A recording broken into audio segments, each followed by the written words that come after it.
എല്ലാവർക്കും daily news അനാലിസിലേക്ക് സ്വാഗതം. അപ്പോൾ ഈ പ്രാവശ്യത്തെ ന്യൂസിൽ നമ്മൾ ഫസ്റ്റ് ന്യൂസ് എടുക്കുന്നത് നമ്മുടെ ഫസ്റ്റ് പേജിൽ തന്നെ ഉള്ളൊരു ന്യൂസാണ്. അത് ഭാരതരത്ന സ്വാമിനാഥൻ സ്വാമിനാഥനും നരസിംഹറാവു പിന്നെ ചരൺ സിംഗ്, അതായത് 2 ഫോമർ പ്രൈം മിനിസ്റ്റേഴ്സിനും പിന്നെ ഒരു അഗ്രികൾച്ചറലിസ്റ്റിനും വേണ്ടിയിട്ട് കൊടുക്കുന്നു എന്നാണ് ന്യൂസ് വന്നത്. അപ്പം ഇതിൽ സ്വാമിനാഥനെ പറ്റി നമുക്ക് നേരത്തെ നമ്മുടെ മെയിൻസ് ക്വസ്റ്റ്യനായിട്ട് വന്നിട്ടുള്ളൊരു കാര്യമാണ്. അപ്പോൾ 2019 ആ ക്വസ്റ്റ്യൻ എങ്ങനെയായിരുന്നു? How was India benefited from the contributions of Sir M. Visvesvaraya and Dr. M. S. Swaminathan in the fields of water engineering and agricultural science respectively? 2019 mains question ആണ്. പിന്നെ അതുപോലെ തന്നെ explain various types of revolution took place in agriculture after independence in India, how these revolutions have helped in poverty alleviation and food security in India. അപ്പോൾ ഈ 2 question actually നമുക്ക് UPSC ചോദിച്ചിട്ടുള്ള ചോദ്യമാണ്. അപ്പോൾ ആളുടെ പേരെടുത്ത് തന്നെ ചോദിച്ചിട്ടുള്ളതുകൊണ്ട് സ്വാമിനാഥനെ പറ്റി നമ്മൾ കുറച്ച് അറിയാവുന്ന എടുത്തേക്കുന്നതാണ് ഈ ന്യൂസ്. അപ്പോൾ സ്വാമിനാഥൻ ആണ് architect of India's green revolution. അപ്പം സ്വാമിനാഥൻ ജനിച്ചത് കുംഭകോണം, തമിഴ്നാട്ടിലാണ്. 7th August 1925 മഹാത്മാഗാന്ധിയുടെ പ്രിൻസിപ്പിൾസ് ഇൻഫ്ലുവൻസ് ആയിട്ടുണ്ട്. ഇന്ത്യൻ നാഷണൽ മൂവ്മെൻറ്റും ഇൻഡിപെൻഡൻസ് മൂവ്മെൻറ്റും എഫക്റ്റ് ആയിട്ടുണ്ട്. അപ്പം ബംഗാൾ ഫാമിൻ വന്ന സമയത്ത് മെഡിസിനിൽ നിന്ന് ആൾ അഗ്രികൾച്ചറിലോട്ട് ഫോക്കസ് ഷിഫ്റ്റ് ചെയ്തു. അപ്പോൾ ഇതൊക്കെ ജസ്റ്റ് ഒരു ബേസിക് ഇൻട്രൊഡക്ഷൻ പോലെ അറിഞ്ഞാൽ മതി. കരിയർ എന്ന് വെച്ചാൽ എന്താണ്? അഗ്രികൾച്ചർ റിസർച്ച് ആൻഡ് സ്റ്റഡീസിൽ ഫോക്കസ് ചെയ്തു. Genetics and breeding.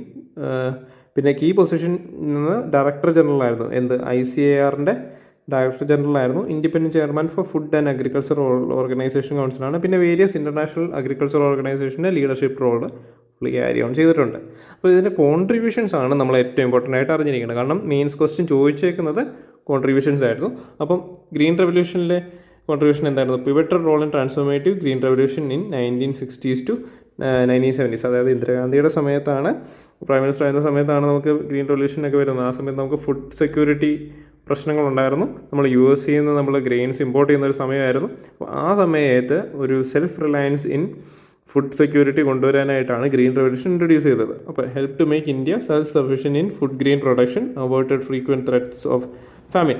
അപ്പം അതിനകത്ത് വന്നൊരു മെയിൻ ഇമ്പോർട്ടൻ്റ് ആയിട്ടുള്ള കാര്യം എന്ന് വെച്ചാൽ ഹൈ ഈൽഡിങ് വെറൈറ്റീസ് ആണ്. HYD ഇത് എന്നാ high yield varieties of rice ഒക്കെ നമ്മൾ കൊണ്ടുവന്നു. Ground breaking work with Norman ബൊർലോഗായിട്ട് ഉള്ള വീറ്റിൻ്റെയും റൈസിൻ്റെയും ഹൈ ഈൽഡിങ് വെറൈറ്റീസ് കൊണ്ടുവരുന്നുണ്ട്. Developed high yielding semi dwarf wheat varieties. പിന്നെ സിഗ്നിഫിക്കൻ്റ്ലി ഇൻക്രീസ്ഡ് ക്രോപ്പ് പ്രൊഡക്ടിവിറ്റി. പിന്നെ ഇതെന്ന് വെച്ചാൽ ഈ ഒരു ഗ്രീൻ റെവല്യൂഷൻ നമ്മൾ അറിഞ്ഞിരിക്കേണ്ടത് NCERTയിൽ നമ്മൾ നോക്കിയാൽ അറിയാം. ഇത് ആക്ച്വലി ഈ ഒരു ഇതിൽ നമുക്ക് ഗവൺമെൻറ് കുറേ സബ്സിഡീസ് ഒക്കെ കൊടുത്തു. അപ്പോൾ ഗവൺമെൻറ് സബ്സിഡീസ് കൊടുത്തുകൊണ്ട് തന്നെ ഇതിൻ്റെ ഗുണം എന്നാന്ന് വെച്ചാൽ മിഡിൽ ആൻഡ് ലോവർ മിഡിലുള്ള ഫാമേഴ്സിന് ഈ അഗ്രികൾച്ചറൽ ഇൻപുട്ട് കോസ്റ്റ് കുറഞ്ഞു കിട്ടി. അവർക്കും അത് ആക്സസ് ആയി. അപ്പോൾ ഗ്രീൻ റെവല്യൂഷൻ ആക്ച്വലി മേജർ അല്ലെങ്കിൽ ബിഗ് ഫാമേഴ്സിന് മാത്രമല്ല, നോർമലായിട്ടുള്ള മിഡിൽ ആൻഡ് ലോവർ മിഡിൽ ക്ലാസ്സിലുള്ളവർക്കും സ്മോൾ ഫാമേഴ്സിനൊക്കെ നല്ല രീതിയിൽ ഹെൽപ്ഫുള്ളായി എന്നും കൂടി ഓർത്തിരിക്കുക. അത് നമുക്ക് NCERTയിൽ അത് കൊടുത്തിട്ടുണ്ട്. ഫാമർ വെൽഫെയർ എന്ന് വെച്ചാൽ advocated for farmers rights and welfare. Swaminathan report probed farm distress causes. പിന്നെ പുള്ളി റെക്കമെൻഡ് ചെയ്തായിരുന്നു നമ്മുടെ MSP minimum support price it should be 1.5 times production cost ആയിരിക്കണമെന്ന് സ്വാമിനാഥൻ റെക്കമെൻഡ് ചെയ്തിട്ടുണ്ടായിരുന്നു. ഓക്കെ, നെക്സ്റ്റ് ന്യൂസ് എന്ന് വെച്ചാൽ നമുക്ക് IR ഇൻ്റർനാഷണൽ റിലേഷൻസ് ഒക്കെ ആയിട്ട് റിലേറ്റഡ് ആയിട്ടുള്ളൊരു ന്യൂസാണ്. എഡിറ്റോറിയലിൽ വന്നൊരു ന്യൂസാണ്. ഓക്കെ, എഡിറ്റോറിയൽ ഇങ്ങനെ ഹെഡിങ് ഇങ്ങനെ ആയിരുന്നു, the decline of Americas leadership. അപ്പോൾ ഇതിൻ്റെ കോൺടെക്സ്റ്റ് എന്ന് വെച്ചാൽ നമുക്കറിയാം, നമുക്ക് കോൾഡ് വാർ എറ ഉണ്ടായിരുന്നു. കോൾഡ് വാർ എറ എന്ന് വെച്ചാൽ World War II കഴിഞ്ഞതിന് ശേഷം വേൾഡിലെ 2 സൂപ്പർ പവേഴ്സ്, അതായത് USSRഉം US ആയിരുന്നു വേൾഡിലെ 2 ഡൊമൈൻ, ഈസ്റ്റും വെസ്റ്റും കൺട്രോൾ ചെയ്തത് 2 സൂപ്പർ പവേഴ്സ് ആയിരുന്നു. അപ്പോൾ ആ സമയത്ത് ഭയങ്കരമായിട്ട് ന്യൂക്ലിയർ വെപ്പൺസും അങ്ങനത്തെ കാര്യങ്ങളൊക്കെ ഉണ്ടായി. കുറച്ച് കഴിഞ്ഞപ്പോഴേക്കും എന്ത് പറ്റി? ഈ കോൾഡ് വാർ കഴിഞ്ഞപ്പോഴേക്കും USSR എന്ന് പറയുന്ന റഷ്യ തകർന്നു. എന്നിട്ട് ഒരു യൂണിപോളാറായിട്ടുള്ള ഒരു വേൾഡിലോട്ട് മാറി. അതായത് US കേന്ദ്രീകരിച്ച് വേൾഡിൻ്റെ ഡയറക്ഷൻ മാറി. കാരണം USSR എന്ന് പറയുന്നത് ഭയങ്കര വലിയ ശക്തിയായിരുന്നു. പക്ഷേ അത് തകർന്നോടി US ആയിരുന്നു പിന്നെ വേൾഡിലെ ഏറ്റവും പവർഫുൾ ആയിട്ടുള്ള ഒരു നേഷൻ. അപ്പോൾ അങ്ങനെ വന്നപ്പോഴേക്കും എന്താണ് ലിബറൽ ഇൻ്റർനാഷണൽ ഓർഡറിൻ്റെ ഒക്കെ അവരുടെ ഒരു ഐഡിയോളജി അങ്ങനെയായിരുന്നു. അപ്പോൾ അങ്ങനെയൊക്കെ വന്ന് ഒരു പവർഫുൾ ആയിട്ടുള്ള ഒരു നേഷൻ പക്ഷേ റീസെൻറ്റ് ഇയേഴ്സിൽ അവരുടെ എക്കണോമിക്കൽ, പൊളിറ്റിക്കൽ ആൻഡ് മോറൽ ഡയമെൻഷൻസിൽ കുറേ രീതിയിൽ പുറകോട്ട് പോയിട്ടുണ്ടെന്നാണ് ഈ എഡിറ്റോറിയൽ എക്സാമിൻ ചെയ്യുന്നത്. അപ്പോൾ ഈ ഒരു എഡിറ്റോറിയലിൽ നിന്ന് നമുക്ക് പഠിക്കാൻ പറ്റുന്നത് എന്താണ്? ലേണിംഗ് ഔട്ട്കംസ് എന്ന് പറയുന്നത് analyse the key factors behind the declining influence of US, പിന്നെ assess the implications of liberal rules based international order. അതായത് നമുക്കറിയാം US എന്ന് വെച്ചാൽ ആക്ച്വലി ഒരു ലിബറൽ എക്കണോമിയാണ് അല്ലേ. അപ്പോൾ ആ ഒരു രീതിയിലുള്ള ഒരു ഇൻ്റർനാഷണൽ ഓർഡറിനെ പറ്റി നമുക്ക് പഠിക്കാൻ പറ്റും. പിന്നെ ഡിസ്കസ് ഓൺ ഇന്ത്യയുടെ ഫോറിൻ പോളിസി ഇങ്ങനെ ഒരു സാഹചര്യത്തിൽ എങ്ങനെയായിരിക്കണമെന്ന് നമ്മൾ ഡിസ്കസ് ചെയ്യും. അപ്പോൾ ഇതിനകത്ത് എന്താണ് US-ൻ്റെ ഒരു ഓവറോൾ പിക്ചറാണ് നമ്മൾ നോക്കുന്നത്. Economic dominance under threat. അതെന്താണ്? ആക്ച്വലി ചൈനയുടെ GDP ഇപ്പം US ആയിട്ട് കമ്പയർ ചെയ്യുമ്പോഴേക്കും നമ്മൾ നെക്സ്റ്റ് സൂപ്പർ പവർ എന്ന് പറയുന്നത് ആക്ച്വലി ഇപ്പോൾ ചൈനയാണ് അല്ലേ, ചൈന. അപ്പം ചൈനയാണെങ്കിലും നമുക്ക് ഒരു വലിയ രീതിയിൽ നമുക്ക് കമ്പയർ ചെയ്യാൻ പറ്റില്ല. മാർക്കറ്റ് ക്യാപ്പിൻ്റെ ഒക്കെ കാര്യത്തിലാണെങ്കിലും US തന്നെയാണ് ഇപ്പോഴും മുകളിൽ. പക്ഷേ അവർ പറയുന്നത് എന്താണ്? പർച്ചേസ് പവർ പാരിറ്റിയിൽ നൗ എക്സീഡ്സ് US സബ്സ്റ്റാൻഷ്യലി. അപ്പം China is set to overtake US as world's largest economy ഈ ഒരു ഡെക്കേഡ് തന്നെ അവർ US-നെ ഓവർടേക്ക് ചെയ്യുമെന്ന് പറയുന്നുണ്ട്. US faces domestic wars. അതായത് എന്താണ്? US-ന് ഡൊമസ്റ്റിക്കലി കുറേ പ്രശ്നങ്ങളുണ്ട്. ഒന്നെന്ന് വെച്ചാൽ ഇല്ലീഗൽ ഇമിഗ്രേഷൻ ഉണ്ട്, പുവർ പബ്ലിക് ഹെൽത്ത് ഉണ്ട്, എഡ്യൂക്കേഷൻ ഉണ്ട്, പിന്നെ കടം കൂടി വരുന്നുണ്ട്. Okay, failure to practise what it preaches. അതായത് US post world war II central rules അത് അവർ ആക്ച്വലി എന്താണ് ഡെമോക്രസിയും ഹ്യൂമൻ റൈറ്റ്സും ഫോക്കസ് ചെയ്തിട്ടാണ് അവർ ആക്ച്വലി വേൾഡിനെ, അത് ആക്ച്വലി US-ൻ്റെ ഇൻ്റർനാഷണൽ പ്രൊഡക്റ്റായിട്ട് അവർ മാർക്കറ്റ് ചെയ്ത സാധനമാണ് എന്ത്? ഡെമോക്രസി. ഓക്കെ, പക്ഷേ ആ ഒരു റൂൾസ് ആക്ച്വലി അവർക്ക് മെയിൻറ്റെയിൻ ചെയ്യാൻ, അല്ലെങ്കിൽ അവരുടെ ആ ഒരു നോംസ് എപ്പോഴും നടത്താനായിട്ട് പറ്റിയില്ല. കാരണം എന്താണ്? അവർ ഇറാഖും അഫ്ഗാനിസ്ഥാനും അവർ ഇൻവേഡ് ചെയ്യുന്നുണ്ട്. UN സാങ്ഷൻ ഉണ്ടായിരുന്ന ഇല്ലാഞ്ഞിട്ടും അവർ എന്താണ് അവർ കയറി ഇൻവേഡ് ചെയ്യുന്നുണ്ട്. പിന്നെ പിന്നീട് ഉൾക്കാലത്ത് നമുക്കറിയാം മിഡിൽ ഈസ്റ്റ് തന്നെ ഡിഗ്രിയിലാകുന്നുണ്ട്. അതുപോലെ തന്നെ അഫ്ഗാനിസ്ഥാൻ അവർ ഫൈറ്റ് ചെയ്തുകൊണ്ടിരുന്ന താലിബാൻ തന്നെ തിരിച്ചു പോകുന്നുണ്ട്. അപ്പോൾ അങ്ങനെ കുറേ പ്രശ്നങ്ങൾ ഉണ്ടാകുന്നുണ്ട്. അപ്പോൾ അവരുടെ ഒരു ക്രെഡിബിലിറ്റി അവിടെ കുറയുന്നുണ്ട്. അപ്പോൾ കാരണം US എന്ന് പറയുന്ന ഒരു ഗ്ലോബൽ പോലീസ് എന്ന് പറയുന്ന ഒരു നേഷൻ ഈ ഒരു ട്രൈബൽസ് പോലെ ആൾക്കാരുടെ മുമ്പിൽ തോറ്റു പോവുക. അപ്പോൾ അതൊക്കെ കാണുമ്പോഴേക്കും ഇൻ്റർനാഷണൽ പോലീസ് എന്ന് പറയുന്ന ആ ഒരു ഇതൊക്കെ അവർക്ക് പോവും. അങ്ങനെ ഒരു ക്രെഡിബിലിറ്റി കുറഞ്ഞു വരുന്നുണ്ട്. പിന്നെ Indians political polarisation and dysfunction. US democracy എന്ന് വെച്ചാൽ എന്താണ്? ഒരു പുതുമയൊന്നും അതിനകത്ത് കൊണ്ടുവരാനായിട്ടൊന്നും പറ്റുന്നില്ല. ഡിഫറെൻറ്റ് പൊളിറ്റിക്കൽ ഫാക്ഷൻസ്, നമുക്കറിയാം എലക്ഷൻസ് റിഗ്ഡ് ആയിരുന്നു എന്നൊക്കെയുള്ള ന്യൂസ് വരുന്നുണ്ടായിരുന്നു. ട്രംപിൻ്റെ ഇലക്ഷൻസ് റഷ്യൻ റിഗ്ഡാന്നൊക്കെ പറയുന്നുണ്ടായിരുന്നു. പിന്നെ real risk of democratic erosion and authoritarian ടേണിലോട്ട് US പൊളിറ്റിക്കൽ പോളിസീസ് മാറുന്നുണ്ട് എന്നൊക്കെ ഒരു ഇതുണ്ട്. Okay, brand abroad. അതായത് US പോളിസീസ് എന്ന് പറയുന്നത് ഹൈപ്പർ ക്രിട്ടിക്കലാണ്. Self serving neo imperialism in ഏഷ്യയാണ്.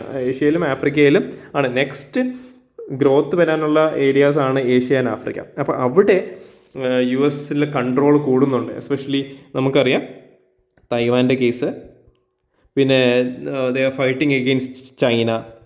അപ്പോൾ അങ്ങനെയുള്ള ഏരിയാസിലൊക്കെ US കൺട്രോൾ വരുന്നുണ്ട്. പക്ഷേ എന്നാലും നമുക്കറിയാം വിയറ്റ്നാമിലൊക്കെ അവർ വാർ ഫെയിൽ ചെയ്തിട്ടുണ്ട്. അപ്പോൾ അങ്ങനെ കുറേ കാര്യങ്ങളുണ്ട്. Unconditional support for Israeli aggression against Palestines, അത് നമുക്ക് വൈൽഡ്ലി ക്രിട്ടിസൈസ്ഡ് ചെയ്തേക്കുന്നൊരു കാര്യമാണ്.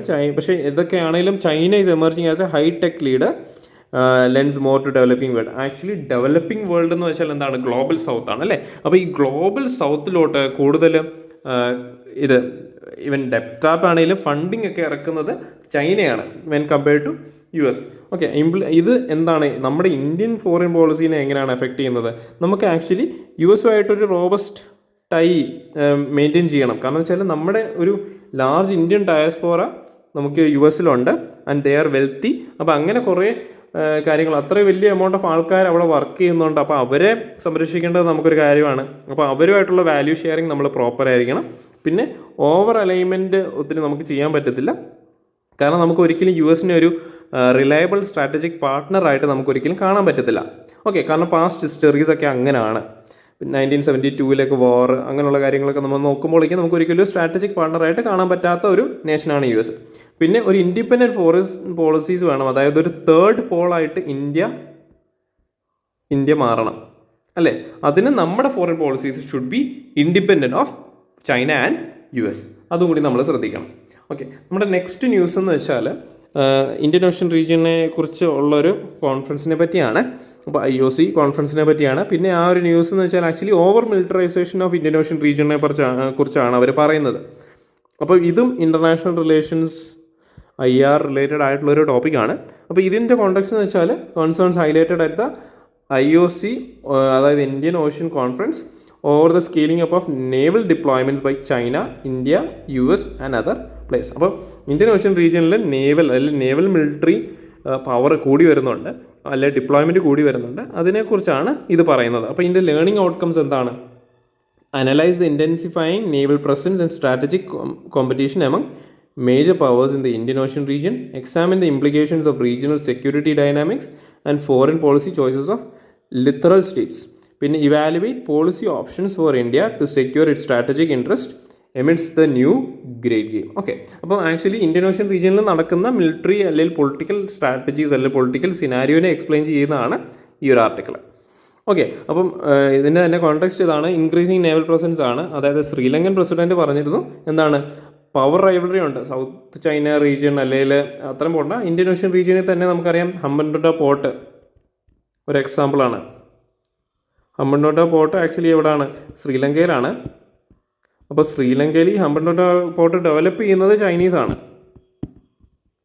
അതായത് ചൈനയിൽ നിന്ന് ശ്രീലങ്ക കടം വാങ്ങിച്ചിട്ട്, ശ്രീലങ്ക പൈസ കടം വാങ്ങിച്ചു, എന്നിട്ട് ഇതിൻ്റെ ക്ലോസ് ഇങ്ങനെ ആയിരുന്നു.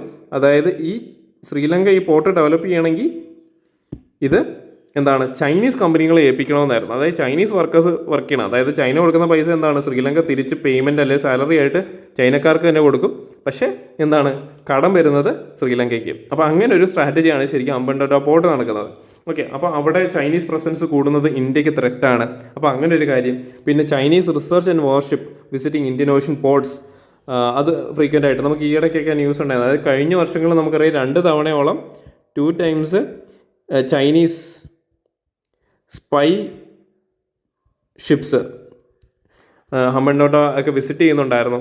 അപ്പോൾ അതൊരു പ്രശ്നമാണ്. അതായത് India objected to dual use vessels being allowed in Sri Lankan ports, signifying hardening strategic competition between major powers. അപ്പോൾ സ്ട്രാറ്റജിക് ഇംപ്ലിക്കേഷൻസ് എന്താണ്? Shrinking manoeuvrability for small regional nations. അതായത് ഇന്ത്യൻ ഓഷ്യൻ റീജിയനിൽ തന്നെ ചെറിയ നേഷൻസ് ഉണ്ട്, അപ്പോൾ അവർക്കുള്ള സിഗ്നിഫിക്കൻസ് കുറയുന്നുണ്ട്. പിന്നെ complex balancing act needed to amidst deepening divisions. അതായത് ഇപ്പോൾ നമുക്കറിയാം ശ്രീലങ്കയിലും മാൽഡീവ്സിലും ഒക്കെ ആണെങ്കിലും നമുക്ക് ഗവൺമെൻറ് ടു ഗവൺമെൻറ് ആണ് റിലേഷൻസ് ഉള്ളത്. അപ്പോൾ എങ്ങനെയൊക്കെയാണെന്ന് പറഞ്ഞാൽ എന്തെങ്കിലുമൊക്കെ പ്രശ്നങ്ങൾ എപ്പോഴും കാണും. പക്ഷേ എമിഡ്സ്റ്റ് ഓൾ നമുക്കൊരു ബാലൻസിങ് ആക്ട് അവിടെ കൊണ്ടുവരേണ്ട ആവശ്യമുണ്ട്. അപ്പോൾ അത് പറ്റാത്തത് regional stability at risk of military ബിൽഡപ്പും പോസ്റ്ററിങ് ഒക്കെ വരുന്ന കാരണം റീജിയണൽ സ്റ്റെബിലിറ്റി ഇല്ലാത്തത്. പിന്നെ ഇതിൻ്റെ വേ ഫോർവേഡ് എന്താണ്? ഓവർ മിലിറ്ററൈസേഷൻ അവോയ്ഡ് ചെയ്യുക, ആംസ് കൺട്രോൾ കൊണ്ടുവരിക, ക്രൈസിസ് മാനേജ്മെൻറ്റിലോട്ട് കൊണ്ടുവരിക, പിന്നെ uphold international maritime laws, UNC laws ഒക്കെ കാര്യങ്ങളൊക്കെ പ്രോപ്പറായിട്ട് മാനേജ് ചെയ്യാം. നമുക്കറിയാം US ഒക്കെ ആണെങ്കിലും UNC ലോസ് അനുസരിച്ച് അവർ ശരിക്കും അത് റെക്കഗ്നൈസ് ചെയ്യുന്നില്ല. പക്ഷേ അങ്ങനെയുള്ള കാര്യങ്ങൾ എല്ലാ നേഷൻസും കോമൺ ആയിട്ട് റെക്കഗ്നൈസ് ചെയ്യുക. പിന്നെ littoral states must preserve strategic autonomy in foreign engagements. പിന്നെ പോളിസി ഓപ്ഷൻ ഫോർ ഇന്ത്യ എന്താണ്? Build cooperation with allies to ensure Quad പോലത്തെ ഇതിലൊക്കെ പ്ലാറ്റ്ഫോംസിലൊക്കെ നമ്മൾ കൂടുതൽ ഇൻഫ്ലുവൻസ് കൂട്ടുക. പിന്നെ counter threats from increasing Chinese naval power. പിന്നെ strengthening defence ties with maritime neighbours while respecting sovereignty. Okay, ആ ഒരു കൺട്രിയിൽ നമ്മളിപ്പോൾ മിലിറ്ററി ബേസോ അങ്ങനത്തെ കാര്യങ്ങളൊക്കെ കൊണ്ടുവരുവാണെങ്കിൽ ആ കൺട്രിയുടെ സോവറിനിറ്റീനെ റെസ്പെക്ട് ചെയ്തുകൊണ്ട് വേണം നമ്മൾ ഇങ്ങനത്തെ മൂവ്സ് ഒക്കെ ചെയ്യാനായിട്ട്.